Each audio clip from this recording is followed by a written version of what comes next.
అసలెందుకే ఆ అమృతమే అనురాగముతో నువ్వు నవ్వితే రతి సుందరి రాగరి చేరితే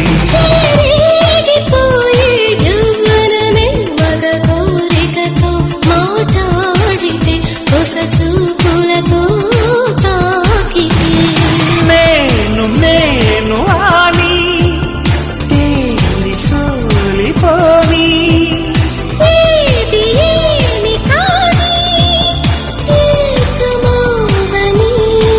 రామరి